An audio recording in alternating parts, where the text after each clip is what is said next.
നമസ്കാരം, വള്ളുവനാട് ന്യൂസിലേക്ക് സ്വാഗതം. രോഗികൾക്ക് ടോയ്ലറ്റ് സൗകര്യമില്ലാതെ പെരിന്തൽമണ്ണ ജില്ലാ ആശുപത്രിയിൽ ടോയ്ലറ്റ് പൂട്ടിയിട്ടത് അത്യാഹിത വിഭാഗത്തിലെത്തുന്ന രോഗികളെ ബുദ്ധിമുട്ടിലാക്കുന്നതായി പരാതി. മാസങ്ങൾക്ക് മുൻപ് അടച്ചിട്ട ടോയ്ലറ്റ് സൗകര്യം ഇതുവരെയും ശരിയാക്കാത്തതിനാൽ കാഷ്വാലിറ്റിയിലെത്തുന്ന രോഗികൾ ഏറെ ബുദ്ധിമുട്ട് അനുഭവിക്കുകയാണ്. ഞാൻ വൈഫിനെയും കുട്ടീനെയും കൊണ്ടൊന്ന് ഹോസ്പിറ്റലിൽ വന്നതാണ്. കുട്ടിക്ക് വയറിളക്കം ഛർദിയായിട്ട് വന്നതാണ്. അപ്പോൾ കുട്ടിക്കൊന്ന് ബാത്റൂമിൽ പോകണമെന്ന് പറഞ്ഞ സമയത്ത് ട്രിപ്പ് ഇട്ടുകൊണ്ടിരിക്കുന്ന സമയത്തായിരുന്നു, കാഷ്വാലിറ്റിയിലായിരുന്നു. വൈകുന്നേരം ഒന്ന് ബാത്റൂമിൽ പോകണമെന്ന് പറഞ്ഞപ്പോൾ ബാത്റൂം കാഷ്വാലിറ്റിയിലൊന്നുമില്ല, അതിൻ്റെ ഉള്ളിൽ എവിടെയും നമുക്ക് പോകാൻ സൗകര്യമില്ല. ഞാനാണെങ്കിൽ എൻ്റെ കാല് ആക്സിഡൻ്റായിട്ട് ഫ്രാക്ചറായിട്ടിരിക്കുകയാണ്. ആ കാല് വെച്ചിട്ട് കുട്ടീനെ കൊണ്ട് എന്ത് ചെയ്തു, മോർച്ചറീൻ്റെ അപ്പുറത്താണ് നമ്മൾ ബാത്റൂം, നമ്മൾ പെരുന്തൽമണ്ണ കാഷ്വാലിറ്റിയുള്ള സൗകര്യം എന്ന് പറയുന്നത്. അത്രയും ദൂരം, അതായത് ശരിക്കും പറഞ്ഞു കഴിഞ്ഞാൽ ഒരു നടുക്കടൽ വരെ നീന്തി കഴിഞ്ഞൊരവസ്ഥയാണ് എനിക്ക് ശരിക്കും അതുവരെ പോയി വന്നപ്പോഴൊരവസ്ഥ.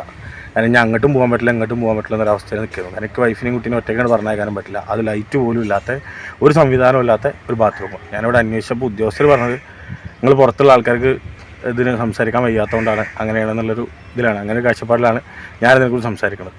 ആതുരാലയങ്ങളുടെ നഗരമായ പെരിന്തൽമണ്ണയിലെ ജില്ലാ ആശുപത്രിയിൽ അത്യാഹിത വിഭാഗത്തിലും സർജിക്കൽ വാർഡിലും രോഗികൾക്കായി നിർമ്മിച്ച ടോയ്ലറ്റ്, വാഷ്റൂം സൌകര്യങ്ങൾ മാസങ്ങളോളമായി പൂട്ടിയിട്ട നിലയിലാണ്. ഇതിനാൽ അത്യാഹിത വിഭാഗത്തിലെത്തുന്ന രോഗികൾ ഏറെ ബുദ്ധിമുട്ടിലാകുന്നതായി വ്യാപക ആക്ഷേപമുണ്ട്. കോഴിക്കോട് പാലക്കാട് ദേശീയപാതയോരത്ത് ആർക്കും എപ്പോഴും ആശ്രയിക്കാനാകും വിധം നഗരത്തിൽ തന്നെയുള്ള സർക്കാർ ആശുപത്രിയിലാണ് ഈ ഗതികേട്.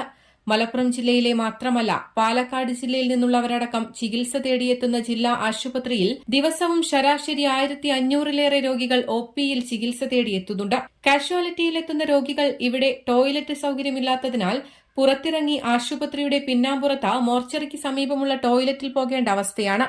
അത്യാഹിത വിഭാഗം രാത്രിയിലും പ്രവർത്തിക്കുന്നതാണ്.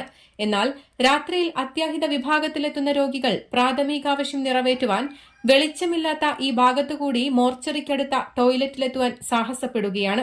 വെളിച്ചമില്ലാത്ത ഭാഗത്തുകൂടി രോഗികളെയും കൂട്ടി നടന്നു പോകുന്നതും ഏറെ ബുദ്ധിമുട്ടുണ്ടാക്കുന്നതായി രോഗികളോടൊപ്പമുള്ളവർ പറയുന്നു. കൂട്ടിയിട്ട് ഏകദേശം 4 മാസത്തോളമായി എന്നുള്ളതാണ് ഞാൻ അന്വേഷിച്ച് പറയാൻ സാധിച്ചത്. ആരും ഇത് വരുന്ന ആൾക്കാർ ഇപ്പോൾ അവനവൻ്റെ ഒരു കാര്യം കഴിഞ്ഞാൽ പോകാമെന്നല്ലാതെ പിന്നീട് ആരും അതിനെക്കുറിച്ച് പ്രതികരിക്കണില്ല എന്നുള്ളതാണ് വലിയൊരു വിഷയം എന്നാണ് അറിയാൻ സാധിച്ചത്. നമ്മളിപ്പോൾ ഇന്നത്തെ കാലത്ത് നമ്മൾ കേൾക്കുന്നത് നമ്മളെ ഗവൺമെൻറ് ഹോസ്പിറ്റലുകളൊക്കെ ഹൈടെക് ആയിട്ടും അല്ലെങ്കിൽ അങ്ങനത്തെ സംവിധാനങ്ങളിലാണെന്നാണ് നമ്മൾ കേട്ടുകൊണ്ടിരിക്കുന്നത്. പക്ഷേ നമ്മളുടെ പെരിന്തൽമണ്ണ ജില്ലാ ആശുപത്രിയിൽ സംഭവിച്ചുകൊണ്ടിരിക്കുന്ന കാര്യമാണ് ഈ പറഞ്ഞത്. ഞാൻ അതിൻ്റെ ഏറ്റവും വലിയൊരു വിഷയമാണ്. അറ്റകുറ്റപ്പണികൾക്ക് വേണ്ടി മാസങ്ങൾക്ക് മുൻപാണ് ടോയ്ലറ്റുകൾ അടച്ചിട്ടതെന്നാണ് രോഗികൾ പറയുന്നത്. എന്നാൽ പിന്നീട് ടോയ്ലറ്റുകൾ ശരിയാക്കിയിട്ടില്ല. താലൂക്ക് ആശുപത്രിയിൽ നിന്ന് ജില്ലാ ആശുപത്രിയായി ഉയർത്തി 1 പതിറ്റാണ്ടിലേറെയായിട്ടും ആശുപത്രിയുടെ അടിസ്ഥാന സൌകര്യങ്ങൾ വിപുലപ്പെടുത്തുന്നതിനുള്ള അനാസ്ഥ നിലനിൽക്കുകയാണ്. നിരന്തരം രോഗികളെത്തുന്ന അത്യാഹിത വിഭാഗത്തിലെ ടോയ്ലറ്റെങ്കിലും എത്രയും പെട്ടെന്ന് ശരിയാക്കണമെന്നതാണ് രോഗികളോടൊപ്പമുള്ള കൂട്ടിരിപ്പുകാരുടെയും ആവശ്യം. News desk, Valluvanad news.